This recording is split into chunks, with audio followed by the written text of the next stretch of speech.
Municipals ఎన్నికల ప్రచారం peak స్టేజ్కు చేరుకుంది. అభ్యర్థుల్ని గెలిపించుకునే పనిలో ప్రధాన పార్టీల అగ్రనేతలు చెమటోడ్చుతున్నారు. మున్సిపల్ ఎన్నికల్లో పార్టీ జెండా ఎగిరేసే బాధ్యత తీసుకున్న నేతలు ఇన్నాళ్ళు తమ గెలుపు కోసం ప్రయత్నించిన కార్యకర్తలను కుర్చీలో కూర్చోబెట్టే పనిలో నిమగ్నమయ్యారు. మున్సిపాలిటీలు, కార్పొరేషన్ చైర్మన్లను గెలిపించుకుని పార్టీలో, ప్రజల్లో పట్టు నిలుపుకునేందుకు ఎమ్మెల్యేలు, మాజీ ఎమ్మెల్యేలు, మంత్రులు, మాజీ మంత్రులు ప్రయత్నిస్తున్నారు.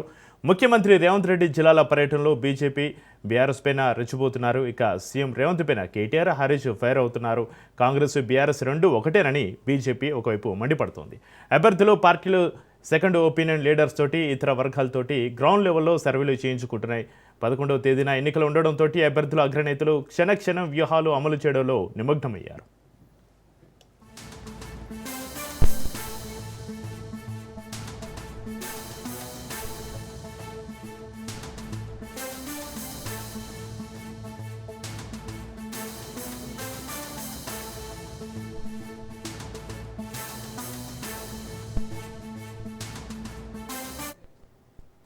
ఫిబ్రవరి 11న జరగనున్న పోలింగ్ కోసం క్షేత్రస్థాయిలో ప్రచారం హోరెత్తుతుంది. ప్రస్తుత పరిస్థితిని గమనిస్తే పార్టీల వ్యూహాలు ఎలా ఉన్నాయో చర్చిద్దాం. మనకు అందుబాటులో ఉన్నారు కాంగ్రెస్ నుంచి రాజ్ కుమార్ గారు.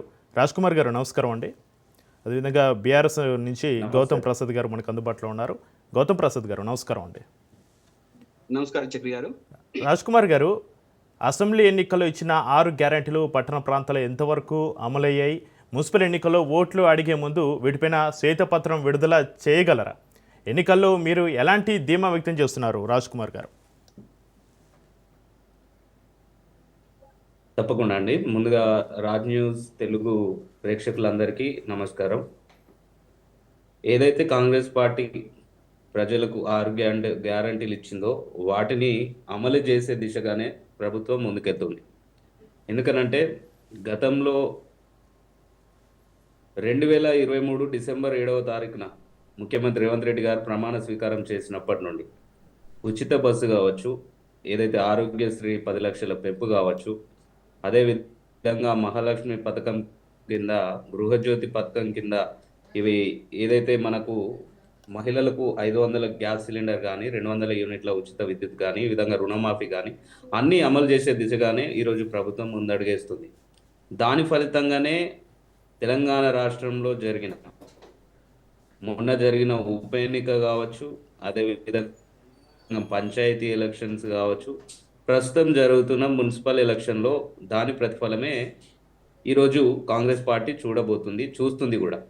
ప్రజలకు ఎటువంటి వాళ్ళకు సందేహం లేదు. ఎందుకంటే కాంగ్రెస్ పార్టీ రాష్ట్ర ఆర్థిక పరిస్థితిని గతంలో బీఆర్ఎస్ పార్టీ గౌరవ ముఖ్యమంత్రి కేసీఆర్ గారు ఏ విధంగా ఆర్థిక విచ్ఛిన్నం జరిగింది వారి 9.5 సంవత్సరాల్లో, ఆ యొక్క విచ్ఛిన్నాన్ని సరిచేస్తూ ఆర్థిక క్రమశిక్షణ పాటిస్తూ ఈ యొక్క ఇచ్చిన హామీలను కూడా ఒక్కొక్కటి అమలు చేసుకుంటూ ముందుకు సాగుతున్నారు. మాకు ఇంకా సమయం ఉంది.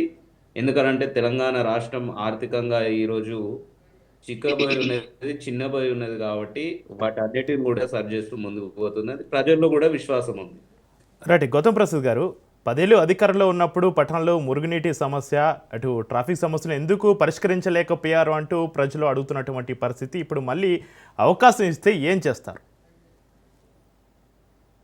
చక్రి గారు, మీకు, రాజ్ కుమార్ గారికి, మన ప్రేక్షకులందరికీ గుడ్ ఈవినింగ్ అండి.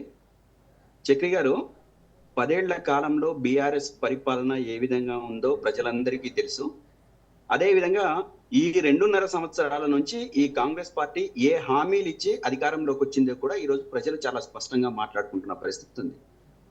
మేము ప్రజల్ని ఒకటే కోరుతున్నాం, ఏంటంటే సాధారణ ఎన్నికలప్పుడు రేవంత్ రెడ్డి గారు, అదేవిధంగా ఈ కాంగ్రెస్ పార్టీ ప్రజలకు ఇచ్చిన హామీలు ఏవైతే ఉన్నాయో ఆ హామీల్ని నెరవేరిస్తే కాంగ్రెస్ పార్టీకి ఓటు వేయమని మేమే అంటున్నాం.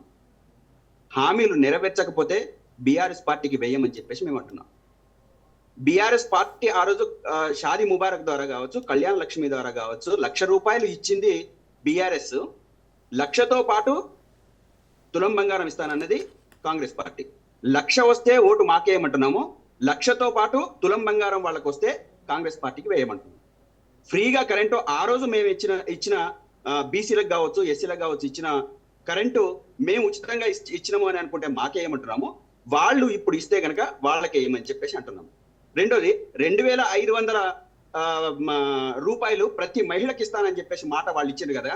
వాళ్ళు ఇస్తే గనక ఇప్పుడు ఈ 6 హామీలలో లేకపోతే వాళ్ళు ఇచ్చిన 420 హామీలు 420 హామీలు ఉన్నాయి కదా, ఆ హామీలు గనక అక్కడ అమలు చేసి ఉంటే గనక ఓటు వాళ్ళకేయమంటున్నాము, లేదంటే మాకేయమని చెప్పేసి అని అంటున్నాము.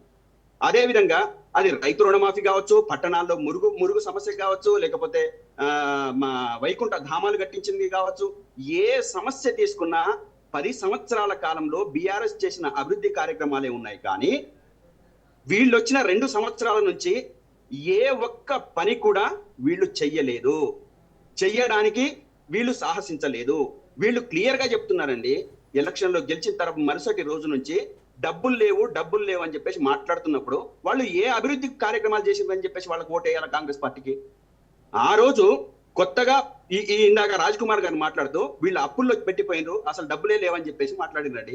ఈ రోజు నేను సూటిగా స్పష్టంగా అడుగుతున్నా రాజ్ కుమార్ గారికి, కాంగ్రెస్ పార్టీకి, అదే విధంగా రేవంత్ రెడ్డి గారికి, మనము ప్రత్యేక రాష్ట్రం ఏర్పడిన తర్వాత, తెలంగాణ రాష్ట్రం ఏర్పడిన తర్వాత అసలు ఆర్బీఐ లెక్కల ప్రకారం కావచ్చు, కాగ్ లెక్కల ప్రకారం కావచ్చు, మనకున్న అప్పు ఎంత? ఆ రోజు 2 లక్షల, మేము అధికారంలో దిగిపోయే నాటికి ఎంత అప్పు ఉంది, ఆ రోజు ఎంత అప్పు ఉందని చెప్పేసి ఒక స్పష్టమైన అవగాహన వీళ్ళకు ఉందా? నేను చాలా క్లియర్ గా చెప్తున్నాను. వారసత్వంగా 73,000 కోట్ల రూపాయలు మనకు వారసత్వంగా ఆ రోజు అప్పు వచ్చింది. ఆ తర్వాత మేము దిగిపోయే నాటికి 2,76,000 కోట్ల రూపాయలు అప్పు ఉంది. అంటే మేము చేసిన అప్పు కేవలం 2 లక్షల కోట్ల రూపాయలు, వారసత్వంగా వచ్చిన 72,000 కోట్లు తీసేస్తే. ఆ తర్వాత 2 లక్షల కోట్ల రూపాయలతోని మేము ఒక కాళేశ్వరం కట్టించినాము, ఒక మల్లన్న సాగర్ కట్టించినాము, ఒక కొండపోచమ్మ సాగర్ కట్టించినాము, లేకపోతే ఒక గంధమల్లమ్మ కట్టించినాము, 46 ఫ్లైఓవర్లు కట్టించినాము. రాష్ట్ర వ్యాప్తంగా అన్ని మున్సిపాలిటీలలో రోడ్లు కానీ, సిమెంట్ రోడ్లు కానీ, లేకపోతే ఇంకా ఏ రకంగా తీసుకోండి అండి, 1 కాదు 2 కాదు, మీరు ఏ రకమైన విషయాలైనా తీసుకోండి. అదేవిధంగా కళ్యాణ్ లక్ష్మి, షాదీ ముబారక్, లేకపోతే రైతు రుణమాఫీ, రైతు బంధు, ఇట్లా కొన్ని వేల మందికి, కొన్ని లక్షల మందికి మేము ఇచ్చిన పథకాలు ప్రతి వాళ్ళ గుండెల్లో ఉన్నాయి. ఈ రోజు మేము ఫీల్డ్ వర్క్ లో తిరుగుతున్నప్పుడు ప్రజలంతా మాట్లాడుకుంటూ ఉన్నారు ఏమని, ఆనాటి బీఆర్ఎస్ ప్రభుత్వంలోనే మేము చాలా స్పష్టంగా, చాలా సుఖంగా, చాలా సంతోషంగా ఉన్నాము. కాంగ్రెస్ ప్రభుత్వం వచ్చిన దగ్గర నుంచి 2,000 పెన్షన్ ఉన్నది 4,000 చేస్తానన్నారు, చెయ్యలేదు. 2,500 ఇస్తానన్నారు, ఇవ్వలేదు. స్కూటీలు ఇస్తానన్నారు, ఇవ్వలేదు. విదేశీ విద్యకు పోతానన్న వాళ్ళకి 10 లక్షలు ఇస్తానన్నారు, ఇవ్వలేదు. నిరుద్యోగులు ఉద్యోగాలు ఇస్తానని చెప్పేసి అన్నారు, ఇవ్వలేదు. మేము వచ్చిన తర్వాత 2 లక్షలు ఒకే సంవత్సరంలో, మొదటి సంవత్సరంలోనే 2 లక్షల ఉద్యోగాలు భర్తీ చేస్తాము, మేము హామీ ఇస్తున్నామని చెప్పేసి మాట్లాడినరు, అవి మర్చిపోయినరు. అది కాదండి, అంతెందుకు, నిన్నగాక మొన్న సర్పంచ్ ఎలక్షన్స్ ముందు గ్రామీణ ప్రాంతంలో బతుకమ్మ చీరలు పంచిన వీళ్ళు మొన్న జరిగిన మీటింగ్ లో రేవంత్ రెడ్డి గారు ఏమన్నారంటే, పురపాలక సంఘాలు అంటే మున్సిపాలిటీ ఎలక్షన్స్ కు ముందు మున్సిపాలిటీలో కూడా బతుకమ్మ చీరలు పంచుతామని చెప్పేసి అన్నారు. ఏ మున్సిపాలిటీలో పంచారు, ఏ మున్సిపల్ కార్పొరేషన్ లో పంచారో చెప్పమనండి. అదే విధంగా మొన్న రైతు రుణమాఫీ, రైతు బంధు సంక్రాంతి తర్వాత వేస్తామని చెప్పేసి అని అన్నారు. సంక్రాంతి కంటే ముందు, సంక్రాంతి తర్వాత వేస్తామన్నారు కదా. సంక్రాంతి అయిపోయి ఇప్పుడు దాదాపు 4 రోజులుగా వస్తుంది. ఎంతమందికి రైతు రుణమాఫీ చేసిండ్రు, లేదా రైతు బంధు చేసిండ్రు చెప్పండి. ఈ రోజు యూరియా రాష్ట్రంలో తక్కువ పడి రైతులంతా రోడ్ల మీద నిలబడి, లేదా లైన్ లో చెప్పులు పెట్టి నిలబడితే వాళ్ళకి ఇచ్చిన హామీ ఏంది, వాళ్ళకి తీర్చిన సమస్య ఏంది, వాళ్ళ పరిష్కారం చూపింది ఏంది? ఇవన్నీ అనేక సమస్యలు ఉన్నాయి మీరు గమనిస్తే. ఈ రోజు పట్టణాల్లో ఉన్న ప్రజలకు ఒక సిమెంట్ రోడ్డు ఇచ్చిండ్రా, అదేవిధంగా నిధులు ఇచ్చిండ్రా, అదేవిధంగా నల్లాలలో నీళ్లు పారుతున్నాయా? ప్రతి ఇంటికి నీళ్లు ఇచ్చినాం మేము. పట్టణము, గ్రామీణము, నగరము, ఏ ప్రాంతం అనేది కూడా లేకుండా ప్రతి ఇంటికి నల్లాకు నీళ్లు ఇచ్చినాము. 1 రూపాయికి కనెక్షన్ ఇచ్చి మేము నీళ్లు ఇచ్చినాము. 60 ఏళ్ల పరిపాలనలో కాంగ్రెస్ పార్టీ చేసింది ఏంది? ఏ ఒక్కరికైనా అది ఇచ్చిందా?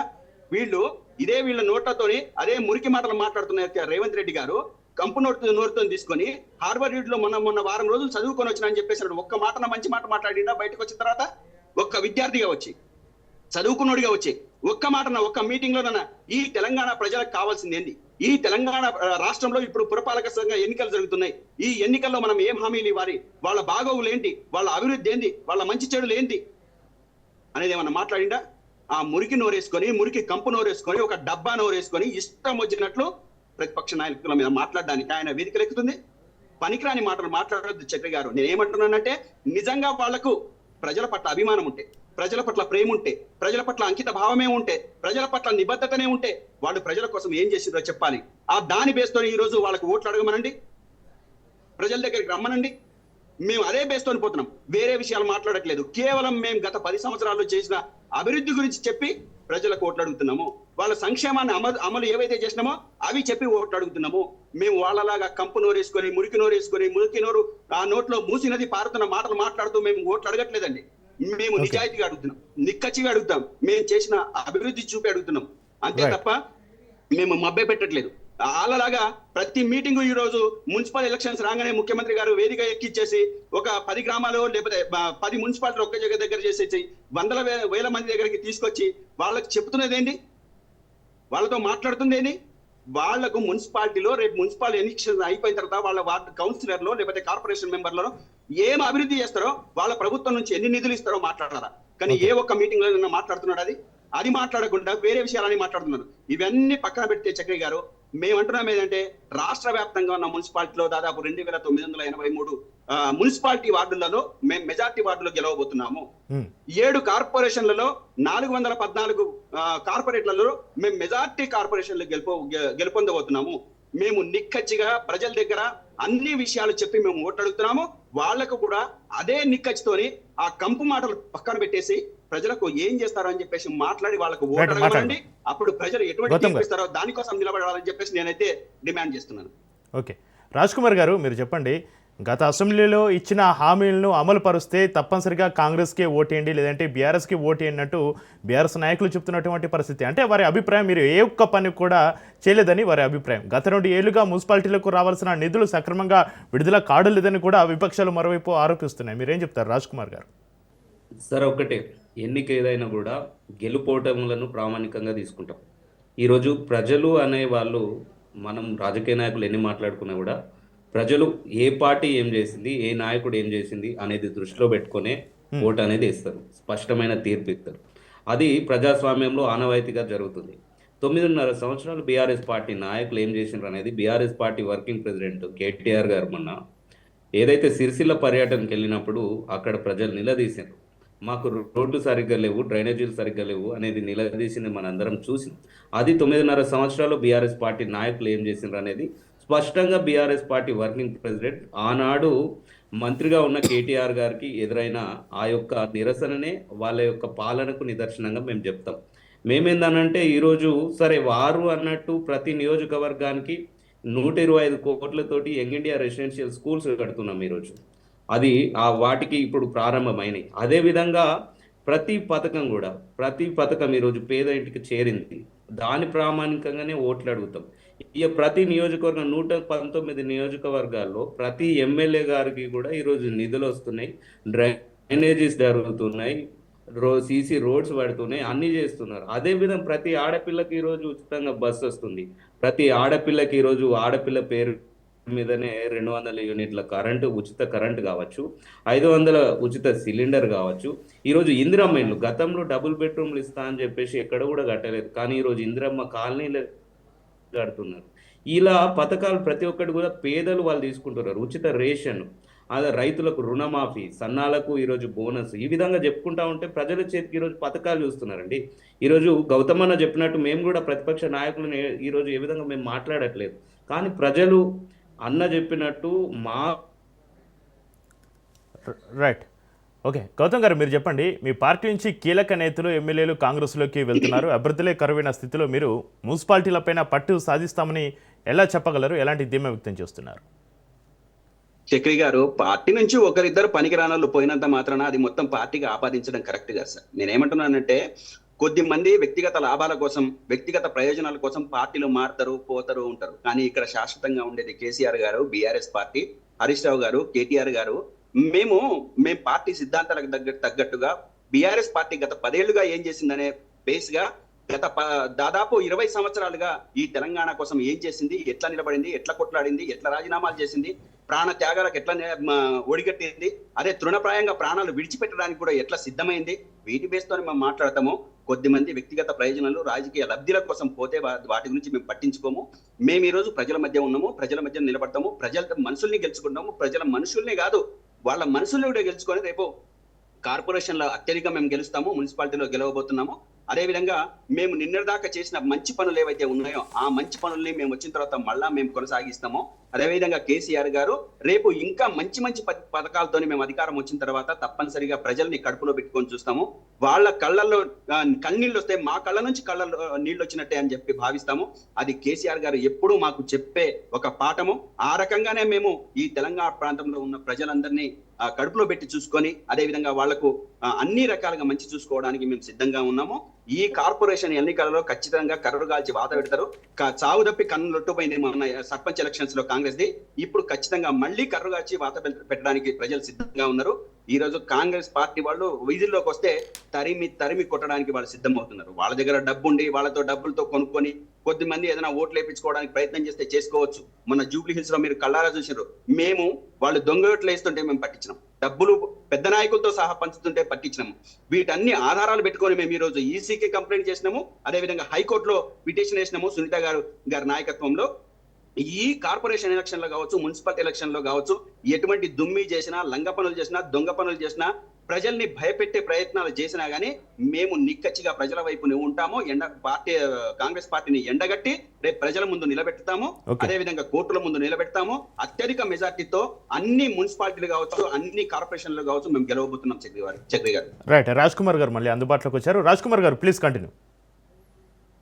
సార్, ఒక్కటే, గతంలో బీఆర్ఎస్ పార్టీ 9.5 సంవత్సరాల అధికారంలో ఉన్నప్పుడు హుజూర్ నగర్ ఎలక్షన్ కావచ్చు, అదేవిధంగా దుబ్బాక ఎలక్షన్ కావచ్చు, మునుగోడు ఎలక్షన్ కావచ్చు, ఏ విధంగా వారు గెలిచిండ్రు అనేది వారు మాట్లాడుకోవాలి. గతంలో వారు అధికారంలో ఉన్నప్పుడు కూడా ఈ విధంగా ప్రజలను బెదిరించి పోలీస్ బందోబస్తును ఉపయోగించి వాళ్ళు కూడా అవినీతి అన్యాయాలు చేసి మరి గెలిచిర్రా? ఏ ఎలక్షన్ అయినా కూడా ప్రజల తీర్పు ప్రకారమే జరుగుతుందండి. ఈరోజు కాంగ్రెస్ పార్టీ వారు చెప్పినట్టు సరే, ఈరోజు ప్రతిదీ కూడా మొన్న జూబ్లీహిల్స్ ఎలక్షన్ అప్పుడు ఎంత దారుణంగా ఆ డిస్కోలు కదా రోడ్ల మీద పెట్టినట్టు లైటింగ్ సిస్టమ్ ప్రత్యేకంగా ఏర్పాటు చేసి ప్రభుత్వం మీద ఎంత అసత్య ప్రచారం చేసినా కూడా జూబ్లీహిల్స్ హోటల్ తిప్పికొట్టారు. మొన్న గ్రామ పంచాయతీలలో మేము అసలే గెలవమని చెప్పినారు. మస్తు వ్యతిరేకత ఉన్నది తెలంగాణ వ్యాప్తంగా, అసలు కాంగ్రెస్ పార్టీ లేనే లేదని చెప్పారు. కానీ గ్రామ పంచాయతీలో ఏ విధంగా జరిగిందో మనం చూసినాం. ఈ రోజు మున్సిపాలిటీలో కూడా గౌతమ్ అన్న చెప్పినట్టు బీఆర్ఎస్ పార్టీ కాంగ్రెస్ పార్టీ మీద కంటే ఎక్కువ అత్యధికంగా సీట్లు వాళ్ళు గెలుస్తామని చెప్తున్నారు. వాళ్ళ ఆత్మవిశ్వాసానికి అది ప్రతీకగా ఉండవచ్చు. కానీ మేము మాత్రం ఒకటి, వారిని ప్రతిపక్ష పార్టీని మేము ఏ విధంగా కించపరిచే విధంగా మాట్లాడతలేము. గెలిస్తే ప్రజలు ఎవరి వైపు, గెలుపోవటంలో వైపే ఉంటారు. ఎందుకంటే రాజ్ కుమార్ గారు గ్రామ పంచాయతీ ఎన్నికల్లో పార్టీ గుర్తు ఉండదు కాబట్టి కాంగ్రెస్ ప్రభావం కనిపించింది. ఈసారి పార్టీ గుర్తు కనిపిస్తుంది. స్పష్టంగా బీఆర్ఎస్ పార్టీ ఆధిక్యత వస్తుందని వారు ధీమా వ్యక్తం చేస్తున్నటువంటి పరిస్థితి. తప్పకుండా మేము దాన్ని స్వాగతిస్తున్నాం. ప్రజలు నిజంగానే కాంగ్రెస్ పార్టీ మీద, కాంగ్రెస్ పరిపాలన మీద, మా ముఖ్యమంత్రి రేవంత్ రెడ్డి గారి పరిపాలన మీద నమ్మకం ఉంచితే కాంగ్రెస్ పార్టీ గెలుస్తుంది. ఆ నమ్మకాన్ని మేము కోల్పోయినామైతే ఖచ్చితంగా మేము ఓటమిని స్వీకరిస్తాం. అంతే తప్పితే ఎక్కడ కూడా ప్రలోభాలకు కానీ, ప్రజలను బెదిరింపులు కానీ వీటికి పోకుండా ఎన్నికలలో పారదర్శకంగా ఎన్నికలు జరగబోతున్నాయి. బీఆర్ఎస్ పార్టీకి నిజంగా ప్రజలు స్పష్టమైన తీర్పు ఏ విధంగా ఇస్తున్నారు. ఈరోజు కాళేశ్వరం స్కాములు కావచ్చు, ఫోన్ ట్యాపింగ్ కావచ్చు, ఈకార్ఎస్ కుంభకోణాలు కావచ్చు, ఇవన్నిటి మీద ముఖ్యమంత్రి రేవంత్ రెడ్డి గారు అవన్నీ ఆ యొక్క ఏదైతే ఈరోజు కమిషన్లు విచారణ జరుగుతున్నాయి, ఆ విచారణలను చూసి నిన్న మాజీ ముఖ్యమంత్రి గారి మీద ఆ విధంగా మాట్లాడడం జరిగింది. అసలు ఎందుకనంటే ఆ ముఖ్యమంత్రి రేవంత్ రెడ్డి గారు హార్వర్డ్ యూనివర్సిటీ తర్వాత బూతులు మాట్లాడుతున్నారు, అది దాని ఈరోజు మాట్లాడుతున్నారు. బీఆర్ఎస్ పార్టీ నాయకులు ఆవేదన వ్యక్తం చేస్తున్నారు. గతంలో ప్రతిపక్ష నాయకులను మాజీ ముఖ్యమంత్రి కేసీఆర్ గారు ఈ విధంగానే కదా మాట్లాడింది. ఈ రోజు మీకు ఆ మాటలు మిమ్మల్ని అంతా వేధిస్తుంటే, బాధిస్తుంటే గతంలో ప్రతిపక్ష నాయకులను కూడా ఏ విధంగా మాట్లాడినప్పుడు వారు కూడా ఎంత బాధపడి ఉంటారో అనేది ఆలోచించుకోవాలి. ఈరోజు ఫోన్లు ట్యాపింగ్లు చేసి కవిత గారు స్వయాన్ని కల్వకుంట్ల చంద్రశేఖరరావు గారి కుమార్తె వారి యొక్క హస్బెండ్ మాటలు కూడా విన్నారని చెప్పింది. ఇంతకంటే బాధాకరమైన విషయం ఏముంటుంది? ఒక రాష్ట్రంలో ఈ రాష్ట్రానికి కాపల కుక్కలాగా ఉంటారన్న కేసీఆర్ గారు ఈ యొక్క రాష్ట్రంలో జరుగుతున్న ప్రతిపక్ష పార్టీ నాయకులు కావచ్చు, జర్నలిస్టులు కావచ్చు, జడ్జీలు కావచ్చు, సొంత కుటుంబ సభ్యులు కావచ్చు, ప్రతిపక్ష పార్టీ నాయకులు కావచ్చు, వాళ్ళ వ్యక్తిగత ఆ యొక్క మాటలు వినడం అసలు ఎంత దారుణం. ఆ వాటిని ఉద్దేశించి ఆ విధంగా మాట్లాడారు. నిజంగా ఆ యొక్క విచారణలో ఎటువంటి ఆధారాలు లేకపోతే కేసీఆర్ గారు ఒక నిర్దోషిగా బయటకు వస్తారు. కానీ వీళ్ళు అధికారం కోల్పోగానే హార్డ్ డిస్క్లను తీసుకుపోయి మూసీ నదిలో పడేసారు, అడవులలో కాలబెట్టిరు. అంతగానం ఎన్ని దుర్మార్గాలు జరిగినాయి. ఎందుకు ఆ ఇజ్రాయెల్ దేశం నుండి స్పైవేర్ కొనుగోలు చేసి ఇంత దారుణాలు చేయాల్సిన పరిస్థితి ఎందుకు వచ్చింది? ఈరోజు ఒక బీఆర్ఎస్ పార్టీ ప్రాంతీయ పార్టీ, ఈ ప్రాంతీయ పార్టీ అకౌంట్లో 1500 కోట్లు, దేశంలో ఏ ఒక్క పార్టీ అకౌంట్లో కూడా అన్ని డబ్బులు లేవు. అసలు ఎట్లా వచ్చినాయి ఇవన్నీ? ఇంత దారుణం ఎట్లా జరిగింది? కాంగ్రెస్ పార్టీ ఇంత పెద్ద పార్టీ అయినా స్వతంత్రం ఉన్నప్పటి నుండి, స్వతంత్రం వచ్చినప్పటి నుండి ఉన్న పార్టీ, పూర్వం నుండి ఉన్న పార్టీకే అన్ని అకౌంట్లో డబ్బులు లేవు. ఈరోజు వీళ్ళు మాట్లాడుతున్నారు వాళ్ళు డబ్బుతో గెలుస్తారు, డబ్బులు చూపెట్టి ప్రజలను ప్రలోభాలు చేస్తారని. గతంలో మనం చూసినాం కదా, ఉప ఎన్నికలు ఏ విధంగా జరిగినాయి, జిహెచ్ఎంసీ ఎలక్షన్స్ ఏ విధంగా జరిగినాయి, ఎంత దారుణాలు జరిగినాయి. మీరు ఆ విధంగా మాట్లాడితే గౌతమ్ అన్న నిజంగా బాధ అనిపిస్తుంది. గతంలో ఏదో మేమేదో రామరాజ్యం లెక్కలు పరిపాలించడం, ఇప్పుడు ఏదో రావణ రాజ్యం నడుస్తుంది అన్నట్టు మాట్లాడుతున్నారు. గతంలో రావణ రాజ్యం నడిచింది, ఇప్పుడే ప్రజలు నిర్భయంగా వాళ్ళ యొక్క హక్కుని వాళ్ళు నిర్భయంగా ఉపయోగించుకుంటున్నారు. గతంలో మీ పరిపాలన చాలా దారుణం అండి. మీరు నిజంగా చేసే నుండి ఈరోజు కేసీఆర్ గారి మీద, కేటీఆర్ గారి మీద, హరీష్ రావు గారి మీద ఇన్ని విచారణలు జరుగుతుంటే తెలంగాణ రాష్ట్ర ప్రజలు ఇక్కడ రోడ్డు ఎక్కట్లేదు. నిజంగా కేసీఆర్ గారికి 2014 పూర్వం మాకు కూడా కేసీఆర్ గారు అంటే అభిమానం. మేము కూడా గతంలో కేసీఆర్ గారు వెంట నడిచిన ఉద్యమం సమయంలో. కానీ ఈ రోజు మేము ఎందుకు మాట్లాడుతున్నాం? 9.5 సంవత్సరాల్లో కేసీఆర్ గారు వారి ఖ్యాతిని కోల్పోయారు. ఈరోజు కుటుంబ సభ్యుల వాళ్ళు కావచ్చు, కేటీఆర్ గారు వాళ్ళు కావచ్చు, హరీష్ రావు గారు వాళ్ళు కావచ్చు, సంతోష్ కుమార్ రావు గారు వాళ్ళు కావచ్చు, మీ పార్టీలో మీ నాయకుల వల్లనే మీ పార్టీ ప్రాబల్యం కోల్పోయింది. మీకు అంత అప్రతిష్ట మూటగట్టడానికి కారణం కల్వకుంట్ల చంద్రశేఖరరావు గారి కుటుంబమే. మీరు ఆత్మ పరిశీలన చేసుకోండి. ఈ రోజు ముఖ్యమంత్రి రేవంత్ రెడ్డి గారు ఆ విధంగా భాష మాట్లాడుతుంటే మీకు బాధ అనిపిస్తుందేమో, కానీ తెలంగాణ రాష్ట్ర ప్రజలు నిజంగానే అట్లా మాట్లాడడం కరెక్టే అన్నట్టు మాట్లాడుకుంటున్నారండి. మీరు అంతగానం బాధపడడానికి ఏం లేదు. నిజంగా మేము కూడా ప్రజాస్వామ్య విలువలకు లోబడే ఉంటాం. మేము కూడా ఎక్కడ కూడా అగౌరవపరిచే విధంగా మాట్లాడము. రైట్, అన్ని రాజ్కుమార్ దారుణాలు గారు. జరిగినాయి కాబట్టి ఆ విధంగా మాట్లాడాల్సి వస్తుంది. రైట్, గౌతమ్ గారు, గత అసెంబ్లీ ఎన్నికలో పట్టణ ఓటర్లు మీ పార్టీని తిరస్కరించినటువంటి పరిస్థితి, మరి ఇప్పుడు ఆ ఓటర్ల నమ్మకాన్ని పొందేందుకు మీరు చేస్తున్న కొత్త ప్రయత్నం ఏమిటి గౌతమ్ గారు? చక్రి గారు, మాకు ఎక్కడా కూడా ఈ 2.5 సంవత్సరాల్లో జరిగిన ఎన్నికలలో ప్రజలు ఎక్కడా కూడా మమ్మల్ని తిరస్కరించలేదు సార్. మీరు నంబర్ 1 తీసుకోండి. జూబ్లీ హిల్స్ ఎన్నికల ఉప ఎన్నికల్లో ఏం జరిగిందో మీకు వీడియోలతో సహా మీరే ప్రసారం చేసిన సందర్భాలు, పార్లమెంట్ లో దొంగ ఓట్లు ఏ విధంగా వేసిండ్రు, అదే విధంగా మా డబ్బులు ఎట్లా పంచిండ్రు అని చెప్పి కళ్ళ ముందే ప్రతి పార్టీలో, బయట ఛానల్స్ లలో, అదే విధంగా యూట్యూబ్ ఛానల్స్ కావచ్చు. ఈ రోజు యూట్యూబ్ ఛానల్స్ లేకపోతే అసలు ఈ నిజాలు కూడా బయటకు వచ్చేది కాదు, ఈ కాంగ్రెస్ పార్టీ వాళ్ళు అబద్ధం చెప్పడంలో. అదే గౌతమ్ గారు, రాజ్కుమార్ గారు చెప్తున్నారు పార్లమెంట్ ఎలక్షన్స్ రిజల్ట్స్ ఏంటని. నేను అదే అడుగుతున్నా. నేను పార్లమెంటు ఎలక్షన్స్ అప్పుడు కూడా వీళ్ళు బీజేపీ పార్టీ వాళ్ళు ఇద్దరు కూడా పలుకొని కరెక్ట్ గా ఎలక్షన్ రాగానే ఒక విషయం తీసుకొచ్చి ప్రజల డైవర్షన్ చేయడం మొదలు పెడతారు. అంటే వీళ్ళు మొదట ఏం చేసినంటే అసెంబ్లీ ఎలక్షన్స్ లో ఏం చేసిండ్రు, కాళేశ్వరం విషయం తీసుకొచ్చిండ్రు. వీళ్ళు కాళేశ్వరం విషయం తీసుకొచ్చిన తర్వాత ఈ రోజు 2 సంవత్సరాల తర్వాత వాళ్ళు విచారణలో ఏం తెచ్చిండ్రని, వీళ్ళ విచారణలో తేల్చింది ఏంటంటే సిబిఐకి కేసు ఇవ్వాలని తేల్చింది తప్ప వీళ్ళు దాంట్లో పట్టుకున్నది ఏంది, దాంట్లో ఏముందని పట్టుకున్నారు, కొండను తప్పి ఎలకని పట్టుకున్నారు. ఒకటి. రెండోది, మళ్ళా పార్లమెంట్ ఎలక్షన్స్ వచ్చిన తర్వాత ఏం చేసిండ్రు, అదే నివేదిక మీద కాళేశ్వరం దాని మీద ఏం చేసిండ్రు, నోటీసులు ఇస్తున్నామని చెప్పేసి అదొక డైవర్షన్ చేసిండ్రు. అదే విధంగా మొన్న జరిగిన సర్పంచ్ ఎలక్షన్స్ అప్పుడు కూడా ఈ ఫోన్ ట్యాపింగ్ విషయం తీసుకొచ్చిండ్రు.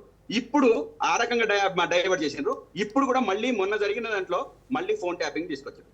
నేను చక్రి గారు ఏమంటున్నానంటే, ఒక ఫోన్ ట్యాపింగ్ ద్వారా మొత్తం ఈ తెలంగాణ రాష్ట్రంలో ఉన్న 4 కోట్ల ప్రజలకు ఆవగింజంతా ఏమైనా నష్టం జరిగిందా, లేదు 2500 పెన్షన్ ఇవ్వకపోతే నష్టం జరిగిందా, అదే ఈ ట్యాపింగ్ వలన నష్టం జరిగిందా, లేకపోతే 2000 నుంచి 4000 పెన్షన్ పెంచకపోతే నష్టం జరిగిందా, ప్రతి ఇంటికి సిలిండర్ ఫ్రీగా ఇస్తామన్నది నష్టం జరిగిందా, లేకపోతే ఫోన్ ట్యాపింగ్ వలన నష్టం జరిగిందా? నిజంగా ఫోన్ ట్యాపింగ్ గురించి మాట్లాడుకుంటుంటే ఇదే స్వయంగా ముఖ్యమంత్రి గారు ఢిల్లీలో ఏం మాట్లాడినరండి, అంతకుముందు జనరల్ ఎలక్షన్స్ లో ఏం మాట్లాడినరు, అయ్యా నాకు జామర్లు పెట్టినరు, నా కింద పెట్టినరు, మీద పెట్టినరు, నా ఫోన్ ట్యాపింగ్ చేసినారు అని చెప్పేసి ఇదే అనుమూల రేవంత్ రెడ్డి గారు అదే మురికి కంపు నోటుతో మాట్లాడిన సందర్భం. అదే మనిషి ఆఫ్టర్ ఎలక్షన్స్ 3 months లోనే ఢిల్లీలో జరిగిన జర్నలిస్టుల మీడియా సమక్షంలో ఏం మాట్లాడినది, ఎస్ ప్రభుత్వం ట్యాపింగ్ చేయడానికి అవకాశం ఉంది, మా ప్రభుత్వం కూడా ట్యాపింగ్ చేస్తుంది, మేము కూడా చేస్తున్నాము, నా ఫోన్ ట్యాపింగ్ జరిగి ఉంటే ఇప్పటికే సిట్టు నాకు నోటీసులు పంపించేది, నాకు ఇప్పటిదాకా నోటీసులు రాలేదు అని అంటే నా ఫోన్ ట్యాపింగ్ జరగనట్టే కదా అని చెప్పేసి ఇదే మురికి నోటుతో చెప్పిన మాట వాస్తవం కదా, రైట్, రాజ్కుమార్ గారు మాట వాస్తవం కదా. మళ్ళీ ఈ రోజు కొత్తగా ఫోన్ గౌతమ్ ట్యాపింగ్ జరిగిందని చెప్పేసి మొత్తుకోవాల్సిన అవసరం లేదు. ఇప్పుడు నేను ఏమంటున్నానంటే ఇంటెలిజెన్స్ వ్యవస్థ ఉంటది, గూఢాచారి వ్యవస్థ ఉంటది. ఇది ప్రతి దేశానికి ఉంటది, ప్రతి రాష్ట్రానికి ఉంటది. ప్రతి రాష్ట్రంలో ప్రతి ప్రాంతంలో పోలీస్ వ్యవస్థ ఎప్పటికప్పుడు గూఢాచారి వ్యవస్థ ఇది చేస్తుంది అనేది నగ్న సత్యం, జగమెరిగిన సత్యం.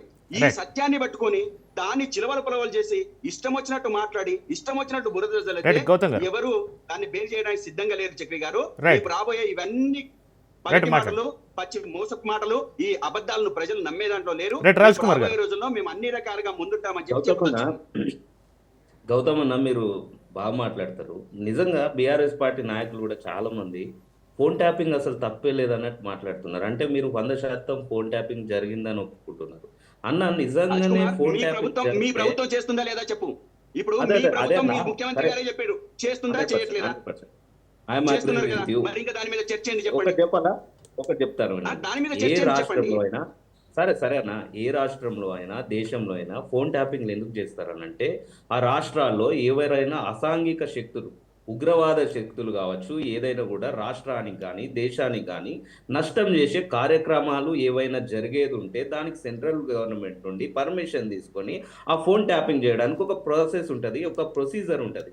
మరి ఇంట్లో Rajkumar, phone central tapping government చేయాల్సిన చెప్పింది, అవసరం సెంట్రల్ గవర్నమెంట్ దగ్గర నుంచి అదే అన్న. పర్మిషన్ తీసుకొని చేసిండ్రని చెప్పి చెప్పింది. అదే అదే మీరు అది అదే గమనించండి, అన్న మేమేం గారు. చేయలేము.